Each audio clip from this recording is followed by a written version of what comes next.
Hey guys, how you doing? It's Simon. In the last video, we went over buying your first residential, commercial, or rental property. And in this video, I want to go over 10 landlord tips for having better tenants and a better passive income. Before I go into this video, please go ahead, hit that like button and subscribe. I promise to keep delivering useful content.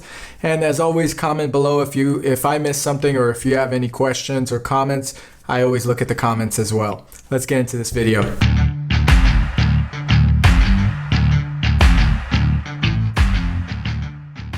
Number one, guys, for being a great landlord or a successful landlord is finding the best possible tenant. Finding a good tenant takes patience. You rather find a good tenant than to take any tenant that will cause you problems. I'm going to totally pimp this place out. I'm going to put a surround sound system. I'm going to put a plasma screen right against this wall. Terrible I'm putting idea. my bed right over here. No. This is a shared wall.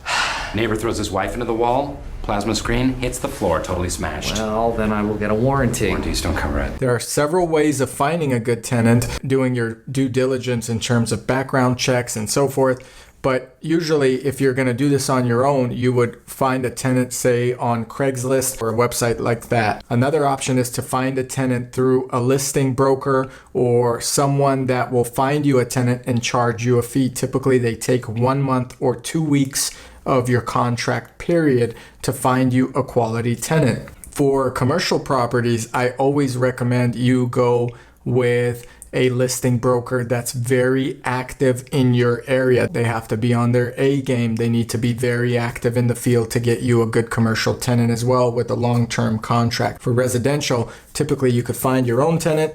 I don't recommend it, and I have experience in doing both. I will tell you that having someone find you a tenant is much more efficient. In the end, you will not lose money looking for tenants or being delayed to find a tenant. Remember, tenants are like business partners. You're relying on them to bring you money. So find a quality business partner to make sure that you're continuously making passive income or even enough to cover your mortgage or expenses. Number two, set the right rental price. If you're overcharging for your property, you're not going to be able to find a tenant right away. The tenant absolutely has to fall in love with your property to pay a premium over what the average market rate is. Wow. What an amazing apartment. No tenant wants to overpay. They simply don't. It's a bad deal, and you wouldn't do it either. I want a price reduction or I am a walking.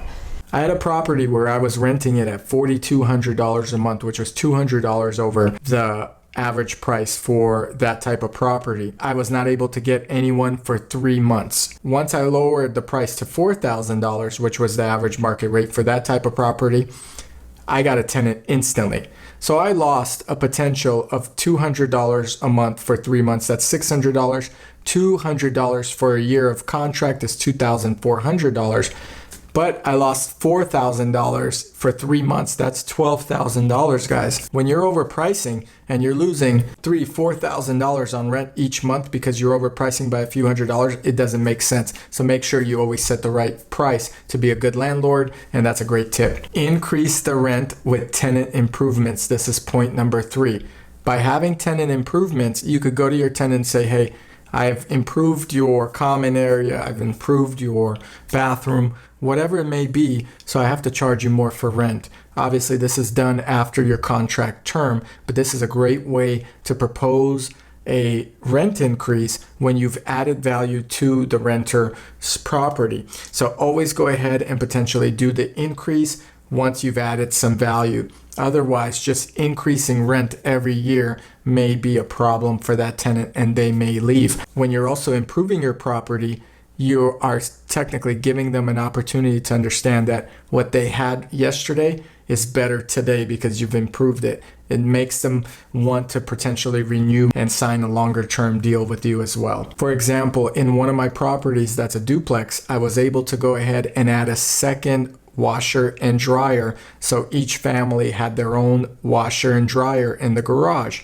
This actually allowed me to increase the rent by about $400 a month because the next tenant that came in was able to pay me more knowing that they have their own washer and dryer, which is a big thing. People don't want to go to an outside place to use the washer and dryer every week. Having a contractor come in quickly netted me from $2,800 to about $3,200 a month in rent just by having those two machines. Don't invest in renovations or anything that will not increase your rent from your tenant. So if a tenant hears a noisy pipe and goes, oh my God, there's a noisy pipe, can you fix it? Technically, you don't have to fix a noisy pipe in an old home. By tearing out that wall, redoing the bathroom or anything, you're not going to charge your tenant anymore for fixing a loud pipe. You'd have to tell the tenant, hey, sorry, these are old pipes in an old home. Squeaky houses or rattling pipes or some normal thing that's going on, it just has people a little bit more freaked because they're under a high degree of stress. And unfortunately, I won't be able to tear up this bathroom. It would be an inconvenience to you. It could take months, etc., etc.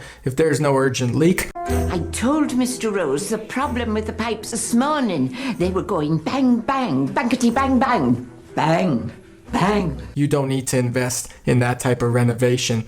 Plus, the tenant that lives there is going to use that property and it won't look as new as you renovating at the end of their term prior to getting potentially another tenant that's going to see a new bathroom or a new floor or whatever it may be. So don't improve your property if it doesn't improve your payout from the tenant. Point number 4 is important. Require your tenants to have rental insurance. Oftentimes things can go wrong. If your tenant does not have rental insurance, they may not be covered for their personal property. They will not have coverage for an additional place to rent from their insurance. If, let's say, this place flooded or caught fire or whatever damage that may have happened, your tenant needs to have rental insurance. So require it in your contract so that your tenant can be covered for whatever that happens without relying on you, and you're still going to get your rent money and they could return when things are repaired. Wait a minute, you don't have renter's insurance?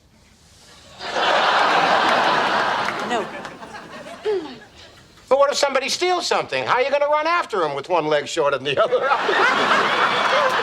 So displacement coverage for rental insurance is important. If they can't use your property, they still can pay you and still have another property to live at without lawsuits or anything else involving you as a landlord. Point number 5, have your paperwork in order. Make sure you have the rental application. Make sure you do your credit background check to make sure that tenant's not a serial killer, has late payment history on his credit. They'll probably not pay you on time if there's many late payments on their credit cards or their mortgage or whatever it is. I only go for tenants with excellent credit because that gives me leverage in case they don't pay to make sure that they do pay me later on to not ruin their credit for 7+ years. So make sure you have a good contract that's up to date, compliant with your city, county, and your state. One advantage to using a rental property management company or someone that does rental listings and so forth is their paperwork is always updated and they fill out all of the addendums necessary, including pet, mold, you name it, to make sure you're covered in case of a potential lawsuit or anything else that may come out where your tenant gets funny on you and decides that they could take advantage of you. That's very important. Get your paperwork ready. Keep all communication with the tenants. If a tenant ever messages you and says, hey, your dishwasher broke, or the garbage disposal is broken, I keep all the communications. I promptly reply to my tenants because at this point I don't need a property management company, but I do make sure that I respond to them by email or by phone and get the situation resolved. And I keep all those communications recorded in case something ever happens. So keep all the communication recorded or have it as a backup somewhere. This is a very important one. It's point number 7. Communicate with your tenants every quarter. I check in with my tenants every quarter to get a feeling of how they like the place, if they lost their job, if they're happy or not, if they broke up with their girlfriend, whatever it may be. Are you okay? Are you doing okay? Are you happy? I'm trying to feel them out as a business partner to see if they're going to continue this business partnership, if they're going to renew another year, if I have to make sure that I'm looking for other tenants. There's so many variables and scenarios, and I also want to make sure that they're doing well and they like the place. It's part of keeping a tenant happy and this business partnership going. I want to make sure they're happy. At the same time, I want to make sure there's no issues that are coming up for me. Point number 8 is keep good tenants if you can. That may mean that you are not making as much money on your rental property as possible, but they're a good tenant. They're not going to give you any problems. They're not going to damage your place.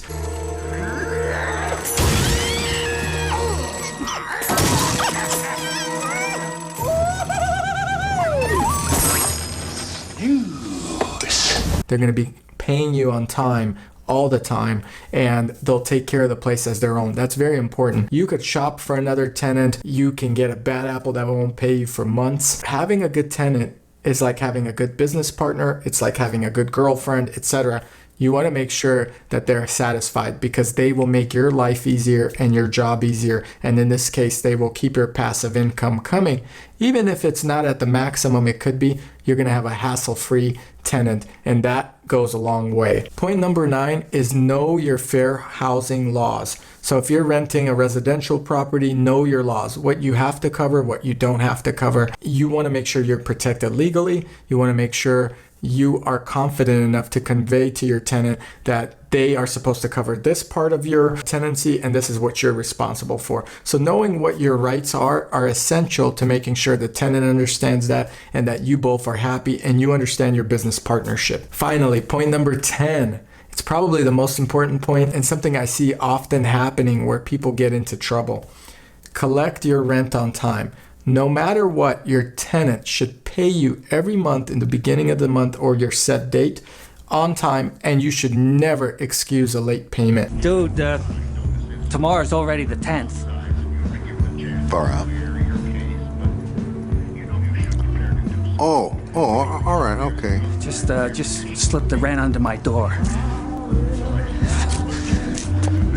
Once a first-time offender, they're going to do it again and again and again. And if they're paying you late, you're not collecting your money. And then it could get worse and worse from there. I've seen far too many times where people rent to friends and they can't come up with money and so forth, and they're behind for 3-4 months. And this is just a failed business partnership. Oh, what? What is it? Dewey, hey, it's the first of the month, and I would like your share of the rent now, please. Oh, man, you know I don't have it. You wake me up for that? Come on. Yeah. Sorry. Dewey, I mean, you owe me a lot of money as it is. Yeah, try $2,200. Okay. You guys, the band is about to hit it big time. We're gonna win Battle of the Bands, and when I'm rolling in the Benjamins, I will throw you and your dog a bone. Good night. Collect your rent on time. Do not allow for someone to slip up even a little bit by a payment. One way to counteract late payments is throw in hefty late fees. $200, $300, $400 a month, 10% of rent, whatever you want to make sure that guy understands that paying you late is not acceptable. Okay guys, so I hope you loved my 10 landlord tips. As always, I appreciate you watching my channel. Go ahead, comment below if you have any tips of your own or if you have any questions, as well as please hit that like button and subscribe for more useful content from me. Once again, this is Simon. I appreciate you watching, and I'll see you guys here next time. Thank you.